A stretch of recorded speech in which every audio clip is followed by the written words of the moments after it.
What's going on, you guys? Welcome back to Camo Guys Detail Garage. Before we begin this video, we have this Lexus GX470, but check out its key.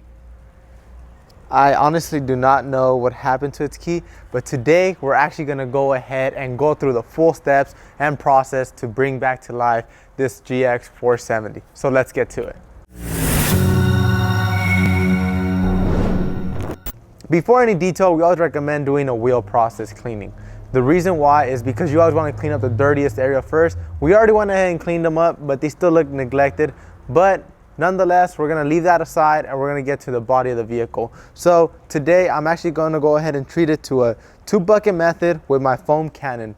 The reason why I'm choosing this method is because I want some high suds that will pull off any grime, debris that's sitting on the surface of the vehicle. So this GX470 actually has a lot of imperfections, but the good thing about it is it's gray. Gray doesn't really show a lot, so we're actually going to go ahead and bring it out so you can see the high shine it's going to deliver. This GX470 has fallout, water spots, its trims are neglected, the tires are brown. So we're going to go ahead and bring it back to how it once looked. So before we actually get started, I'll go ahead and move my Chenille Wash Mitt to the side, put my foam cannon back here so it won't fall. And I'll get my dirt traps. The reason why we recommend using dirt traps is because this is actually is a filter that filters water while you're washing. It has very micro brace on here, so whenever you're rubbing your wash mitt at the top, it's going to go ahead and pull them down, and these cones are actually not going to let it rise back up. So when applying a dirt trap to your wash bucket, apply it at an angle. You do not want to apply it straight, because if you apply it straight, you might go ahead and allow it to rise back up while you're washing. Get my second dirt trap, apply it back in. And remember guys, you guys could go ahead and pick whatever color dirt traps you guys want for your buckets and have a rinse bucket and a wash bucket. So I'll have my black dirt trap as a rinse bucket and I'll have my blue dirt trap as a wash bucket. But before I forget, I'll go ahead and prep my foam cannon. The soap I'll be using today is going to be Honeydew.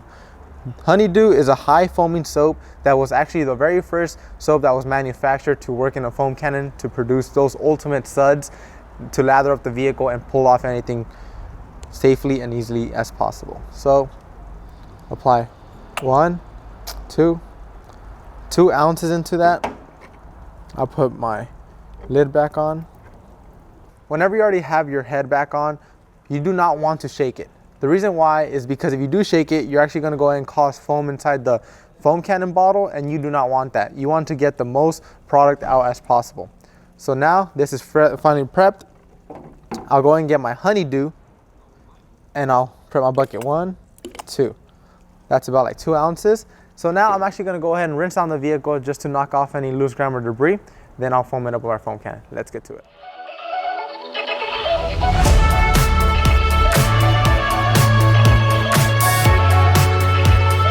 So now I went ahead and rinsed down this GX470. Now it's time to go ahead and lather it up with suds. We're gonna give you guys some amazing cinematics, so stay tuned.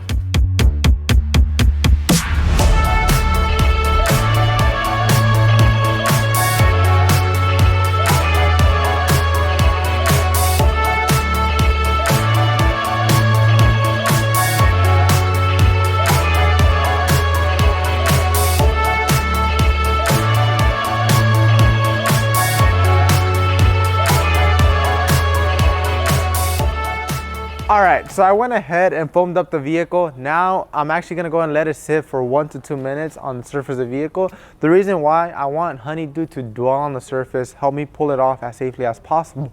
But the reason why I could actually do that is because we are washing with filtered water. So if you do have filtered water, go ahead, let your soap sit on the surface of the vehicle from 1 minute to 2 minutes. Just make sure the vehicle's cool to the touch or the weather's not too hot. But on the other hand, if you do not have filtered water, foam it up, then start scrubbing. So I actually have my Chenille Wash Mitt. I'll go ahead and dunk it in my wash bucket, get it all sudsy. And we always recommend starting from the top of the vehicle, but I'm not that tall, so I'm actually gonna go get a stool after and get the top, so don't worry about that. But I'll still come to the highest point where I can reach, and you wanna wash in linear motions. The reason why we recommend washing in linear motions is because, one, if you install a swirl mark or a scratch, it's easier to polish just because it's in a straight line. If you do not wash in straight lines, you actually have more chances of scratching up the vehicle.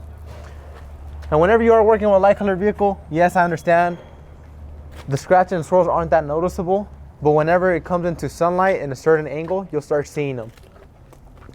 So I'll scrub it back and forth. I'll go back up to the highest point I can reach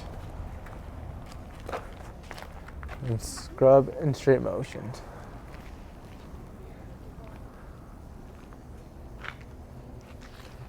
After a few passes, you'll go to your rinse bucket, bring your wash mitt, scrub it at the bottom of the dirt trap. You'll come aside of it and you wring it out. This will ensure you remove all the grime that came onto your wash mitt off of it. You'll go back and you'll do the same exact process around the whole entire vehicle.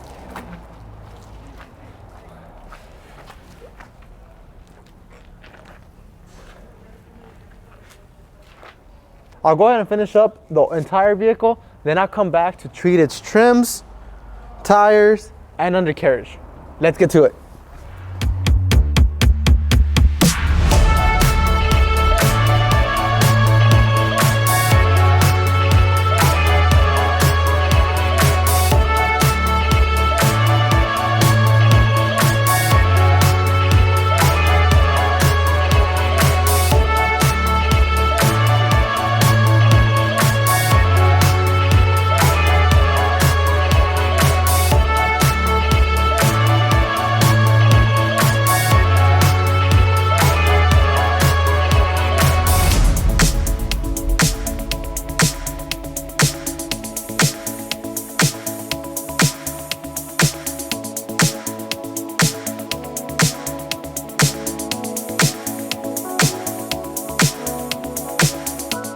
I just finished washing this Lexus, so now it's time to treat your trims. And by that, I mean any cars that have neglected trims, it actually deceives the look of your vehicle. The dressing I'll be using today is going to be VRP.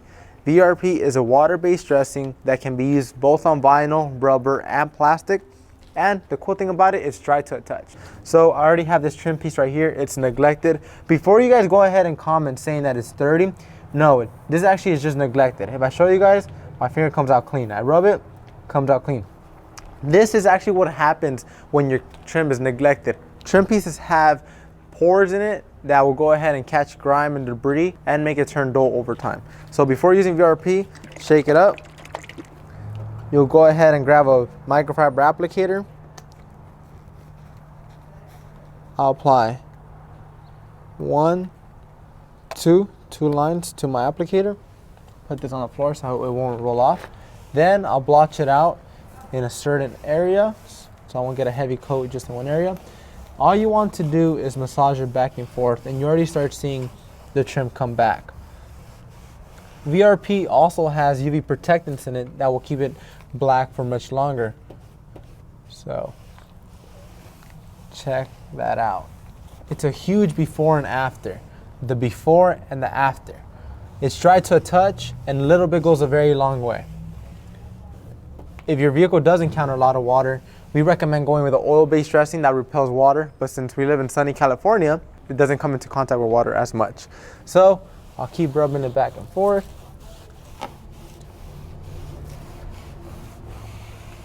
And just like that, I went ahead and restored the trim on this Lexus.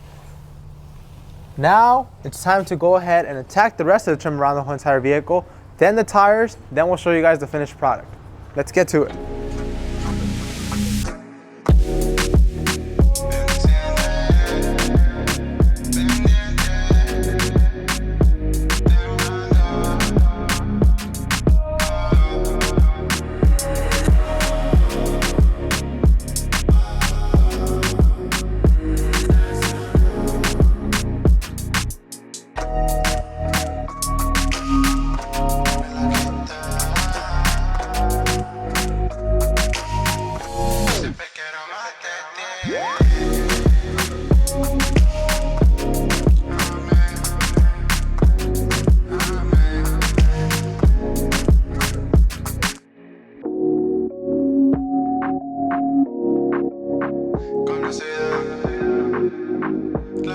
When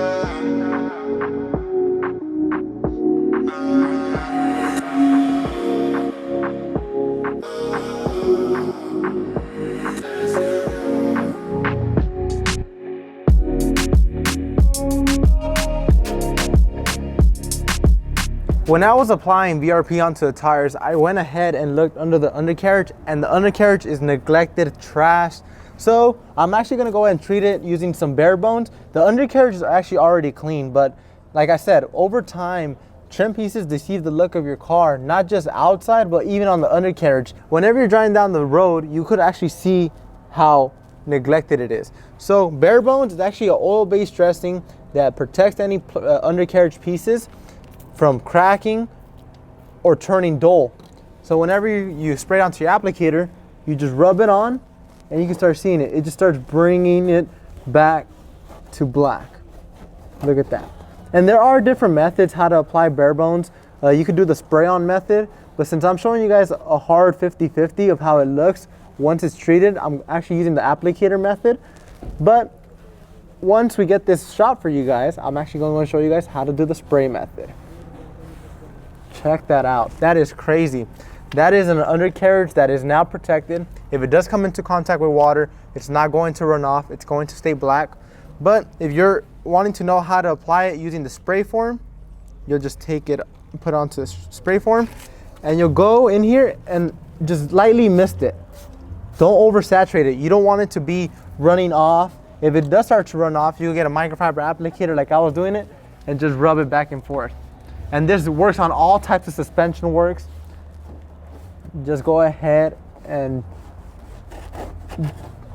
rub it back and forth. Check that out. That's crazy.